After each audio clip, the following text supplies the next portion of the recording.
கண்டன ஆர்ப்பாட்டத்தில் அமர்ந்திருக்கிற அண்ணன் உள்ளிட்ட அனைவருக்கும் அன்பு வணக்கம். எல்லோரும் சொன்னது போல எதற்காக இது சிறப்பு முகாம் என்ற பெயர் என்று தெரியவில்லை. கலைஞர் கருணாநிதி அவர்கள் ஈழத்தமிழர்கள் அகதிகள் முகாமில் தங்க வைக்கப்பட்டிருந்தால் அவர்களுக்கு சிரமம் ஏற்படுகிறது.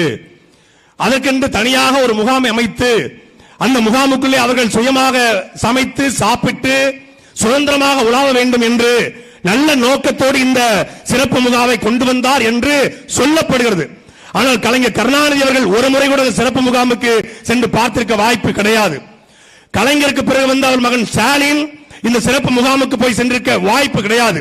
ஆனால் சிறையினுடைய கொடுமை என்ன, சிறை எப்படியெல்லாம் ஒரு மனிதனை சிதைக்கும் என்று மரியாதைக்குரிய ஐயா கலைஞருக்கும் தெரியும், ஐயா ஸ்டாலினுக்கும் தெரியும். தமிழ்நாடு முழுக்க கலைஞர் அவருடைய மகன் ஸ்டாலினுக்கு ஒரு கண்காட்சி வச்சாங்க, புகைப்பட கண்காட்சி. அந்த கண்காட்சியில ஒருத்தர் கீழே படுத்திருப்பாரு, அவர் கையை ரெண்டையும் பிடிச்சுக்கிட்டு ஒரு காவலர் அப்படி மிதிக்கிற மாதிரி. நான் கூட ஏதோ மசாஜ் சென்டர்ல மசாஜ் பண்றாங்க போல நினைச்சேன் முதல்ல பார்த்த உடனே. அப்புறம் தான் தெரிஞ்சது ஸ்டாலின் மிஸ்ஸாவில் இருக்கும் போது போலீஸ் மிதிச்ச போட்டாவான். அப்ப ஸ்டாலின் அவர்களை மிஸ்ஸாவில் போலீஸ் மிதிச்ச அந்த புகைப்படத்தை காட்சிப்படுத்தி தமிழ்நாடு முழுக்க வச்ச உங்களுக்கு சிறையின் வதை கொடுமை தெரியும்.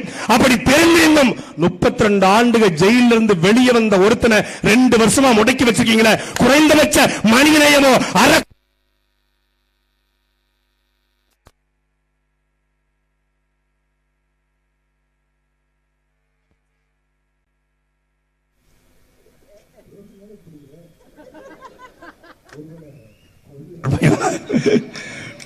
குறைந்தபட்ச மனிதநேயமோ குறைந்தபட்ச இரக்கமோ குறைந்தபட்ச அறமோ மரியாதைக்குரிய தமிழ்நாடு முதலமைச்சர் ஸ்டாலினுக்கு இல்லை என்றுதான் தோன்றுகிறது.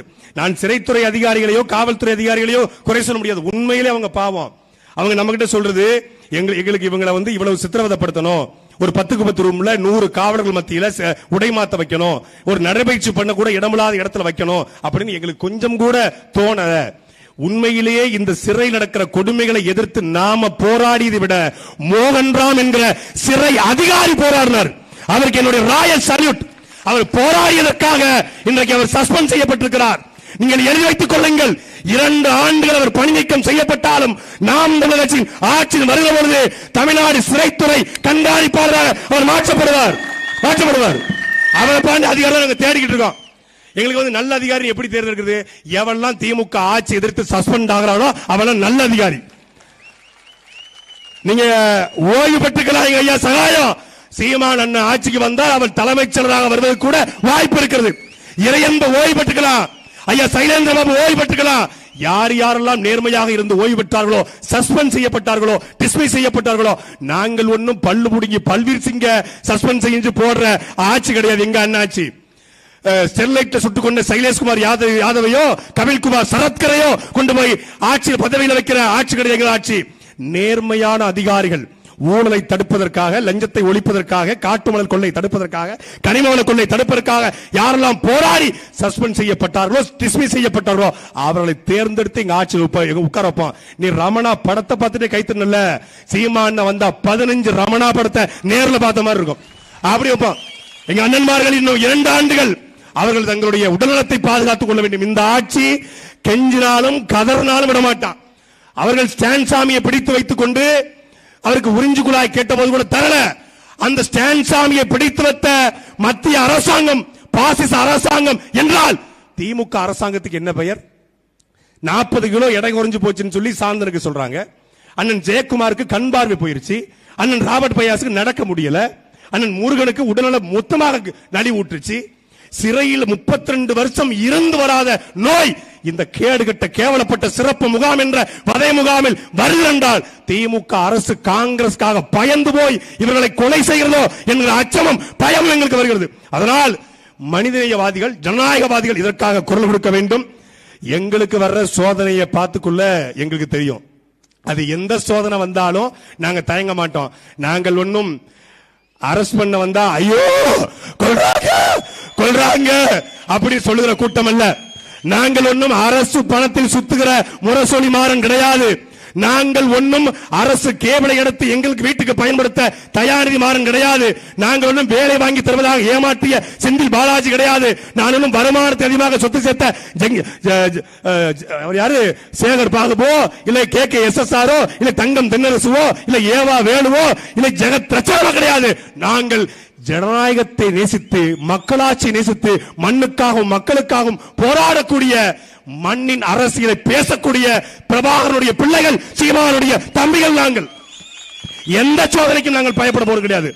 13 முறை வழக்கு என் மேல, 11 வழக்கு, 3 முறை அரஸ்ட். நானாத்தான் போனேன். நேத்து நான் இல்ல, எங்க வீட்டுக்கு வந்திருக்காங்க, முழுக்க பரிசோதனை பண்ணி பார்த்துட்டு புத்தகத்தை எடுத்துட்டு போயிருக்காங்க. எங்க அக்கா காளியம்மா சொன்னது போல அந்த புத்தகம் சென்னை புத்தக கண்காட்சியில வாங்கிய புத்தகம். புத்தக கண்காட்சி போயிருந்தா இது மாதிரி 1 லட்சம் புத்தகத்தை அள்ளிட்டு போயிருக்கலாம். இன்னொரு புத்தகம் ரொம்ப ரொம்ப முக்கியமான புத்தகம், ஒரு நெடுமாறனைய புத்தகம், இன்னொரு புத்தகம் மிக மிக முக்கியமான புத்தகம். அது எங்களுடைய ஒட்டுமொத்தமான வாழ்க்கையை புரட்டி போட்ட புத்தகம். என்னை போன்று ஊர்ல இருந்து கிளம்பி வந்து மெடிக்கல் ரெப்பா இருந்து மேனேஜர் ஆகி, ரீஜனல் மேனேஜர் ஆகி, சோனல் மேனேஜர் ஆகி, டைய கட்டிக்கிட்டு பப்பு பாரு அப்படின்னு சுத்தி கொண்டிருக்கணும் நினைச்சுக்கிட்டு இருந்த இளைஞரை மாற்றி போட்ட புத்தகம் எங்களுடைய அண்ணன் சீமான் எழுதிய திருப்பி அடிப்பேன் என்ற புத்தகம். அது ஆனந்த விகடன் வெளியீடு. அதுவும் புத்தக கண்காட்சியில் இருக்கு. புத்தக கண்காட்சிக்கு முடிஞ்சதுனால 22ஆம் தேதி முடிஞ்சு ஜனவரி, புத்தக கண்காட்சி முடிஞ்சதுனால வேற வழி இல்ல. சரி, புத்தக கண்காட்சியில் கிடைக்காது, கண்டிப்பா நாம் தமிழர் கட்சிக்கான வீட்டு தான் கிடைக்கும்னு தேடி வந்திருக்காங்க, எடுத்து போயிருக்காங்க. வாழ்த்துக்கள். சட்டத்தின்படி எதையும் எதிர்கொள்ள தயாரிக்கும். எங்கள் மடியில கணம் இல்ல, வழியில பயம் இல்ல.